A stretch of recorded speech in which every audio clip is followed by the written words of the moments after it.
Shorts revision series के एक और नए वीडियो में आप सभी का बहुत बहुत स्वागत है।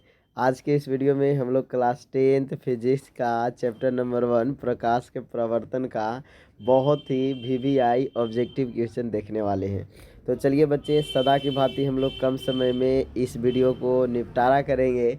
लेकिन अगर आप लोग जो है इस चैनल पे पहली बार आए हैं तो इस वीडियो को हम इस प्रकार से बना रहे हैं कि आप जो है सिर्फ सुन करके सारा ऑब्जेक्टिव को याद कर सकते हैं। तो चलिए दूसरा काम करते हुए ईयरफोन लगाइए और सुन करके एक बार देखिए, हमारे ऊपर भरोसा है तो सारा का सारा याद करवा देंगे। किसी दर्पण या चिकने तल पर प्रकाश की किरणों आपतित होने पर परावर्तन होता है। तो परावर्तन कैसी होती है बच्चे? अगर चिकना तल हो तो नियमित परावर्तन होती है, हमेशा ध्यान रखिएगा। तो चिकने तल पर प्रकाश की किरणें आपतित होने पर परावर्तन कैसा होता है? नियमित होता है। अगला क्वेश्चन आपके सामने है कि किसी समतल दर्पण में लेटर पी को देखने पर वह कैसा मालूम पड़ता है।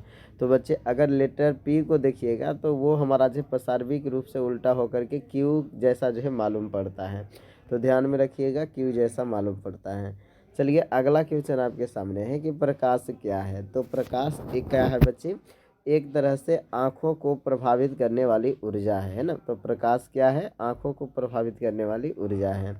चलिए अगला क्वेश्चन आपके सामने है कि समतल दर्पण द्वारा जो बना प्रतिबिंब सदा कैसा होता है।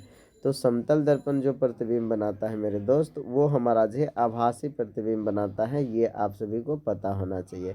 तो समतल दर्पण कैसा प्रतिबिंब बनाता है? आभासी बनाता है। चलिए अगला क्वेश्चन आपके सामने है कि समतल दर्पण में किस प्रकार का प्रतिबिंब बनते हैं।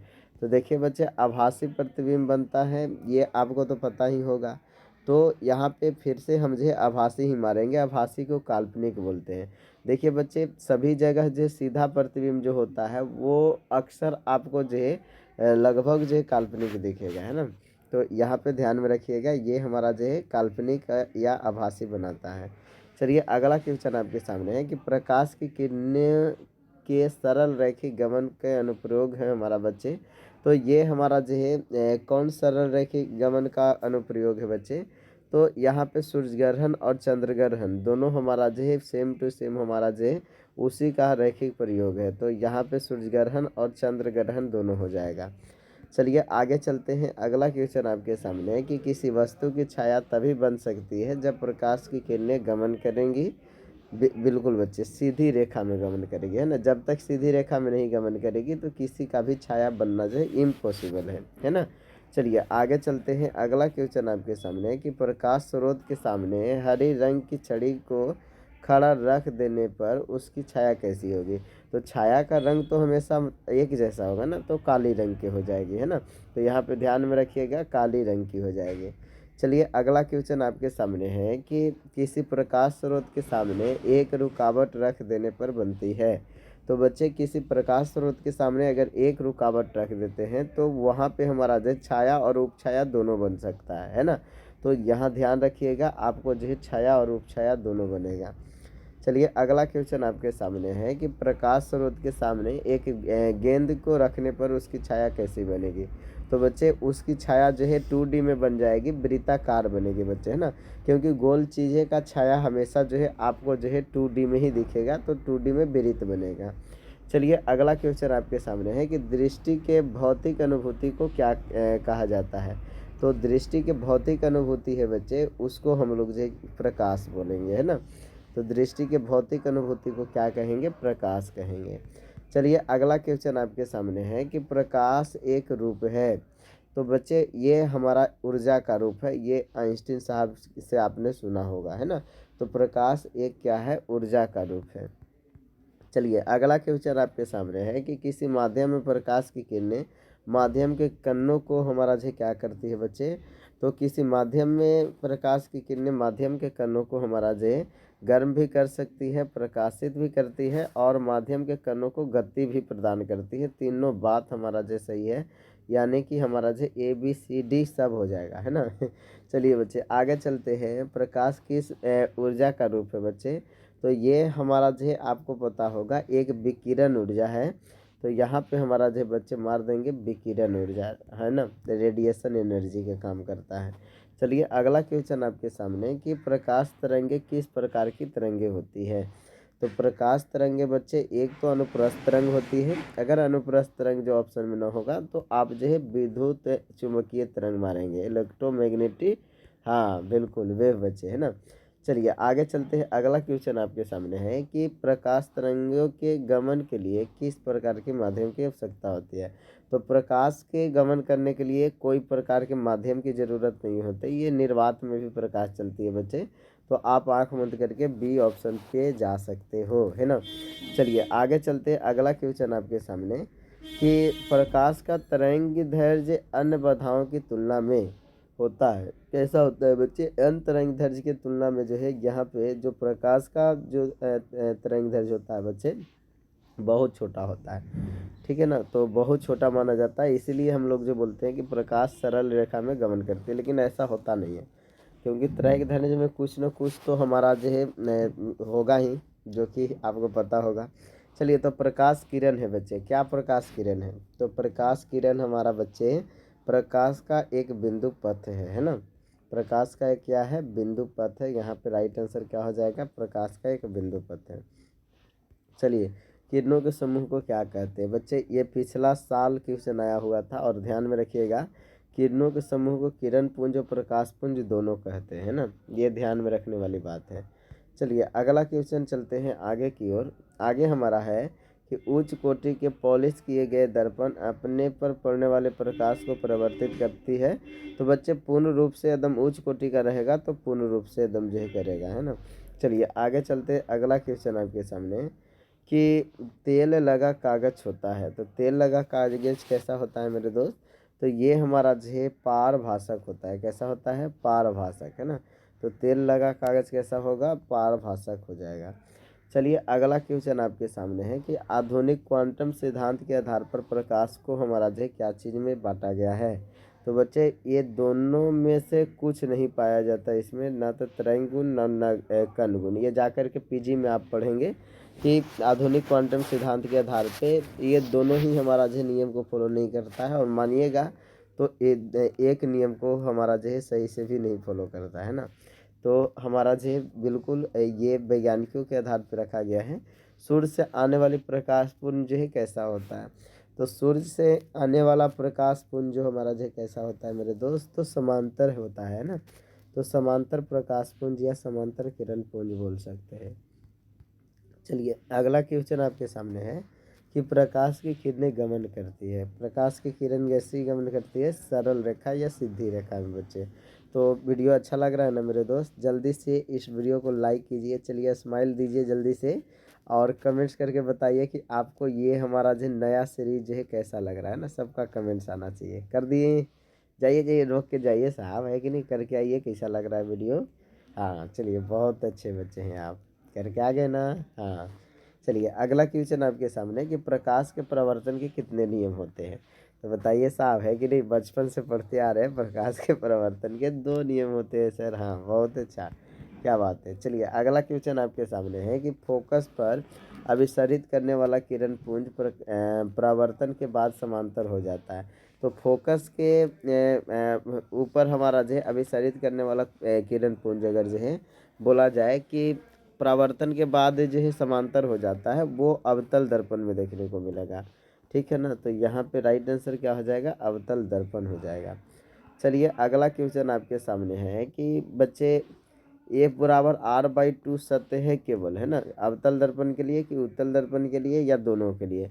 तो दोनों के लिए बच्चे, है ना। F बराबर R/2 जो हमारा जो दोनों के लिए फॉलो करता है, यहाँ तक कि लेंस में भी हमारा F बराबर R/2 फॉलो करता है। बहुत अच्छा बच्चे, है ना।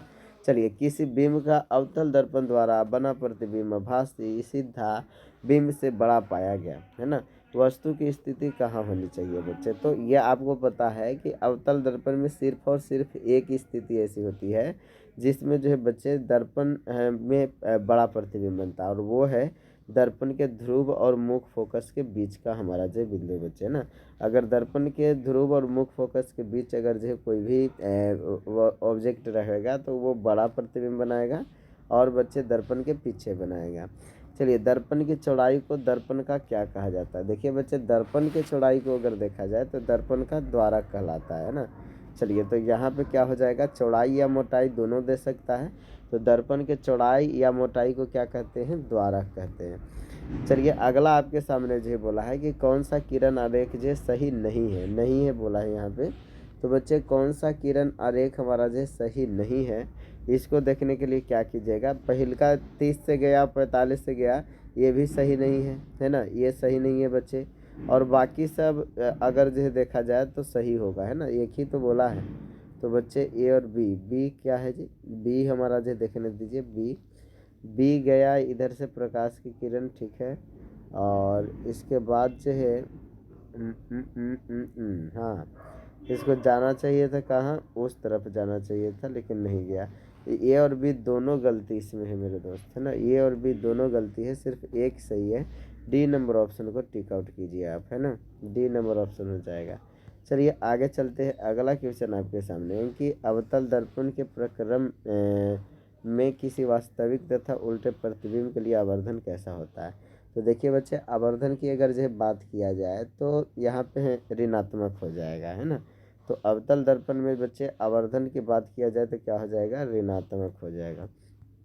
चलिए अगला क्वेश्चन आपके सामने है कि अवतल दर्पण में आभासी और सीधे प्रतिबिंब के लिए आवर्धन कैसा होता है। तो अवतल दर्पण में आभासी और सीधे प्रतिबिंब के लिए आवर्धन कैसा होता है मेरे दोस्त, तो ये धनात्मक होता है ना, कैसा होता है, धनात्मक होता है। यहाँ पे राइट आंसर क्या हो जाएगा, धनात्मक हो जाएगा। चलिए अगला क्वेश्चन आपके सामने है कि नई कार्तीय चिन्ह परिपाटी के अनुसार दर्पण के सामने रखे या बिंब की दूरी ली जाती है।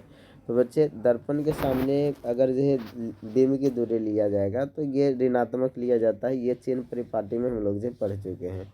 तो बच्चे ये दर्पण की बिंब की दूरी क्या हो जाएगा, ऋणात्मक लिया जाएगा। चलिए एक प्रयोग में अवतल दर्पण द्वारा किसी बिंब का प्रतिबिंब एक पर्दे पर प्राप्त किया जाता है। दर्पण की फोकस दूरी को निर्धारित करने के लिए प्रयोगकर्ता के मापने की ज़रूरत है। तो बच्चे प्रयोगकर्ता क्या मापेगा, तो उसको जो है मापना चाहिए बच्चे दर्पण तथा जो है पर्दा के बीच का दूरी, है ना, ताकि जो बेहतर ढंग से जो है इसका जो है इमेज बन सके, है ना। तो पर्दा तथा जो है दर्पण के बीच की दूरी मापना चाहिए। चलिए अगला क्वेश्चन आपके सामने है कि उत्तल दर्पण के प्रकरण में दर्पण द्वारा प्रतिबिंब सदैव आभासी और सीधा जो है अतः आवर्धन होगा। तो उत्तल दर्पण में बच्चे आभासी और सीधा जो है बने, उसमें बच्चे कहाँ पे आपको जो है देखने को मिलेगा, है ना। तो ये जो देखने को मिलेगा बच्चे वो एक्चुअल में आभासी और सीधा के लिए धनात्मक हमारा जो आवर्धन देखने को मिलेगा, यहाँ पे धनात्मक जो ही याद रखिएगा। चलिए अगला क्वेश्चन आपके सामने है कि किसी गोलीय दर्पण का रैखिक आवर्धन एम क्या होगा यदि प्रतिबिंब का आकार एच डैश वस्तु के आकार एच है तो आवर्धन का मान बताइए। तो ये तो डायरेक्ट फॉर्मूला दे दिया है, तो क्या हो जाएगा बच्चे, तो यहाँ पे हमारा जो है राइट आंसर क्या हो जाएगा, ए हो जाएगा, है ना, एम बराबर जो है एच डैश बाई एच हमारा हो जाएगा, है ना। तो ए नंबर ऑप्शन सही हो गया। चलिए अगला क्वेश्चन आपके सामने है किसी दर्पण का उपयोग सामान्यतः वाहनों के पथ दृश्य दर्पणों के रूप में किया जाता है। तो बच्चे बताइए कौन से ऐसा दर्पण है कि पथ दृश्य दर्पण में आप लोग जो देखते हैं, तो उत्तल दर्पण। क्यों बच्चे, क्योंकि ये छोटा प्रतिबिंब जो है बनाने के लिए उत्तरदायी होती है, और बड़े बड़े ट्रकों को अगर जो छोटा नहीं दिखाएंगे तो पूरा का पूरा ट्रक आ ही नहीं पाएगा, है ना। चलिए आगे चलते हैं, उत्तल दर्पण में किस प्रकार का प्रतिबिंब बनता है। तो देखिए बच्चे उत्तल दर्पण में हमारा जो प्रतिबिंब कैसा बनता है, हाँ बोलिए बोलिए बोलिए, बिल्कुल सर, है ना, बहुत अच्छा, आभासी बनता है ना। तो बच्चे यहाँ पे हम बोल देंगे आभासी बनेगा। चलिए बच्चे आगे चलते, अगला क्वेश्चन आपके सामने है कि दाढ़ी बनाने में प्रयुक्त गोलीय दर्पण में सीधा प्रतिबिंब प्राप्त करने के लिए चेहरे को रखना चाहिए। सीधा प्रतिबिंब प्राप्त करना है तो कहाँ रखिएगा, तो सीधा के लिए एक ही चीज़ है, और सीधा ही नहीं बड़ा प्रतिबिंब भी हमारा जो बनाता है। और ये स्थिति है बच्चे आपको कि आपको कहाँ रखना पड़ेगा, एक अलग ही स्थिति में रखना पड़ेगा। चेहरे को चाहिए सीधा प्रतिबिंब बनाना, तो सीधा हमारा जो कब बनेगा बच्चे, जब आप जो है बच्चे फोकस और हमारा जो ध्रुव के बीच रखिएगा, जो कि आपको जो ऑप्शन में कहीं दिख नहीं रहा है ना, नहीं दिख रहा है बच्चे, तो ये हमारा जो डी नंबर ऑप्शन मारेंगे, है ना। कई लोग तो सोच रहा होगा सी मारिए सर, ये वक्रता के अंदर मुख फोकस के बीच है, ये अलग चीज़ है। और ध्रुव और मुख्य फोकस दोनों अलग चीज़ है ना, तो ध्यान रखिएगा। उसी स्थिति में सिर्फ जो प्रतिबिंब आपको सीधा बनेगा। चलिए, वास्तविक वस्तु का हमेशा सीधा प्रतिबिंब बनाने वाला दर्पण कौन है? हमेशा सीधा कौन बनाएगा? ये तो समतल का भी काम है ना, ये तो आपको पता होगा। और दूसरा किसका काम हो सकता है? कहिए सर, हमको क्या पता है ना। तो दूसरा जो सीधा प्रतिबिंब बनाता है वो हमारा जो बनाता है बच्चे उत्तल, है ना। तो समतल और उत्तल दोनों को हम जो बोल सकते हैं ना। तो सीधा प्रतिबिंब कौन बनाता है? समतल भी और उत्तल भी मेरे दोस्त। समझ गए? समझ गए सर, गलदा गलदा मचा देंगे। चलिए आगे चलते हैं। वास्तविक प्रतिबिंब की प्रकृति कैसी होती है? तो वास्तविक प्रतिबिंब जो है वास्तविक तथा हमारा जो है क्या होता है? उल्टा होता है। तो बच्चे उल्टा प्रतिबिंब होता है। वास्तविक कैसा प्रतिबिंब होता है? उल्टा होता है, ये आपको पता होना चाहिए। चलिए आगे चलते। अगला बच्चे कि दाढ़ी बनाने में किस दर्पण का उपयोग किया जाता है?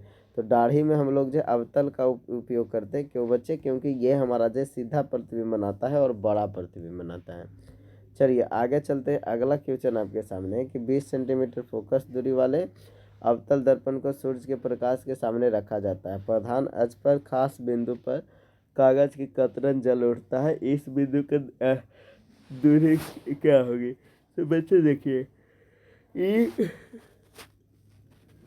डायरेक्ट रूप से बोल दिया है कि फोकस पे ही होगा, है ना। तो बच्चे 20 सेंटीमीटर फोकस दूरी ले ही लिया तो 20 सेंटीमीटर पर होगा, क्योंकि जलेगा कागज के टुकड़ा जो है भाई। तो ये तो फोकस का ही काम है। तो एक जगह प्रकाश फोकस होगा तो वो हो जाएगा 20 सेंटीमीटर बच्चे। चलिए आगे चलते हैं। अगला, गोलीय दर्पण की वक्रता त्रिज्या 40 सेंटीमीटर है, तो उसकी फोकस दूरी देखिए बच्चे। वक्रता त्रिज्या के फोकस दूरी क्या होती है? आधी होती है। तो फोकस दूरी कितना हो जाएगा आपको? 20 सेंटीमीटर हो जाएगा। चलिए आगे चलते हैं। अगला क्वेश्चन आपके सामने है कि मुख्य अक्ष दर्पण के ध्रुव पर हमारा जो बच्चे क्या करती है? तो हमारा जो बच्चे यहाँ पे मुख्य अक्ष दर्पण के ध्रुव पर अभिलंब है बच्चे, ध्यान में रखिएगा, है ना। मुख्य अक्ष दर्पण के ध्रुव पर क्या है? अभिलंब का काम करती है।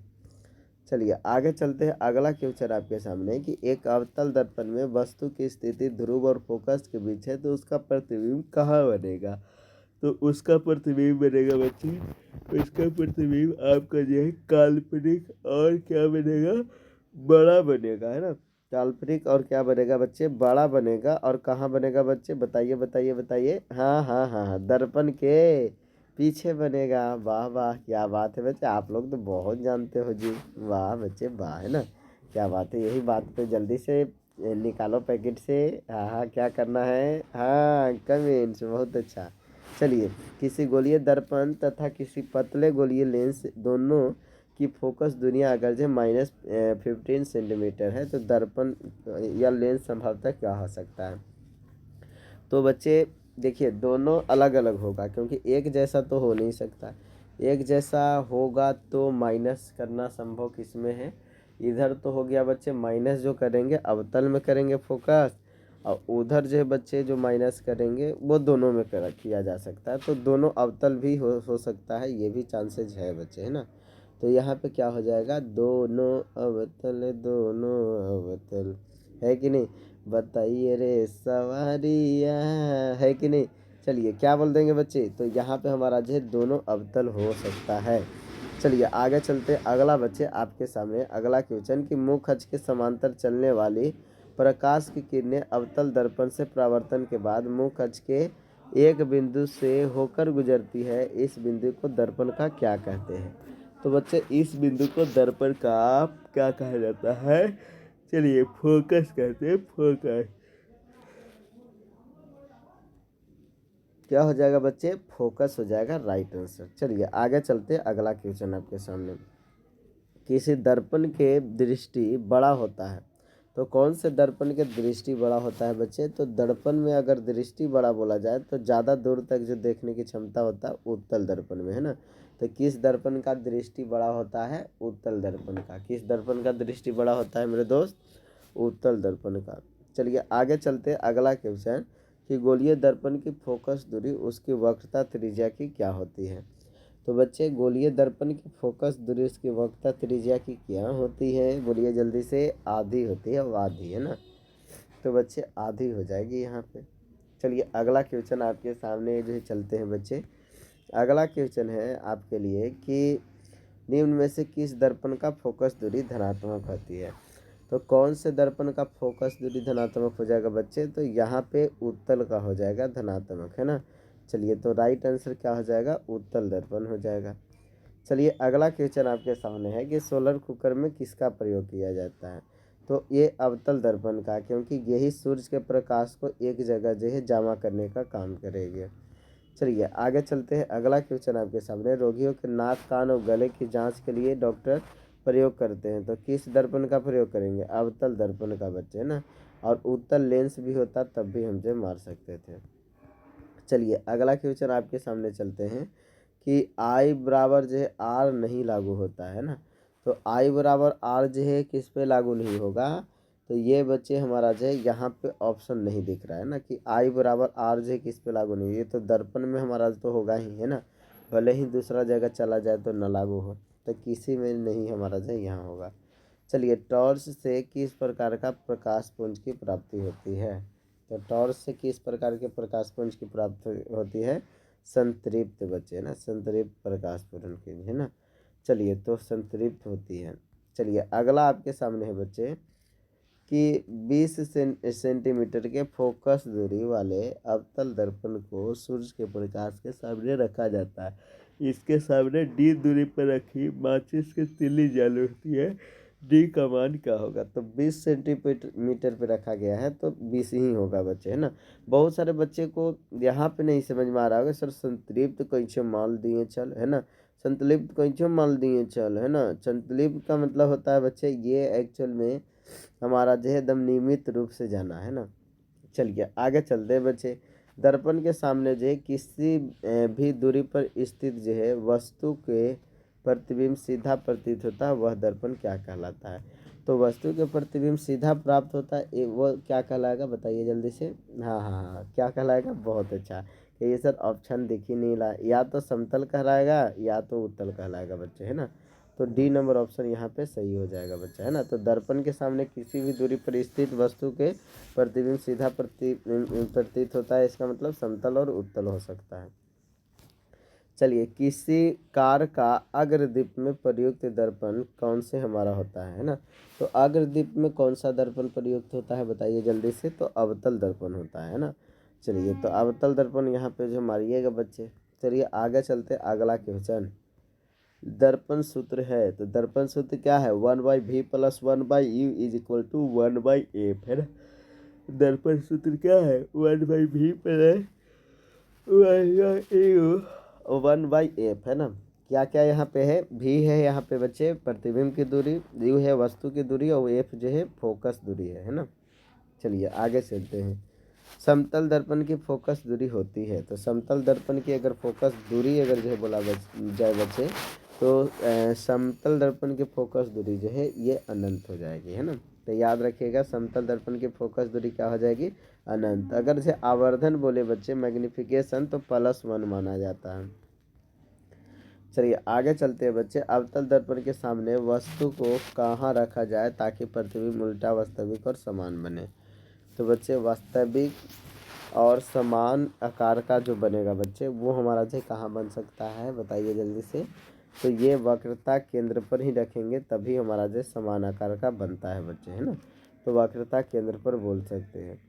चलिए अगला क्वेश्चन आपके सामने कि एक गोलीय दर्पण की फोकस दूरी अगर जो है 20 सेंटीमीटर प्लस में है, तो गोलीय दर्पण क्या होगा। प्लस में तो भाई उत्तल दर्पण का काम है, तो ए नंबर ऑप्शन जो है सही हो जाएगा। तो चलिए बच्चे हम लोग जो है 62 क्वेश्चन का सीरीज जो है पूरा किए। कैसा लगा ये वीडियो, आप लोग का कमेंट्स बहुत मायने रखता है बच्चे, इसलिए कमेंट ज़रूर कर दीजिएगा ताकि सारा लेक्चर जो है इसी तरह से शॉर्ट्स रिवीजन जो है आपका करा सके, और आप जो है ईयरफोन लगा करके हमारे वीडियो को इसी तरह से मज़े से सुनते रहें। थैंक यू सो मच, मिलते हैं अगले वीडियो में अगले नए अंदाज के साथ, तब तक लिए बाय बाय।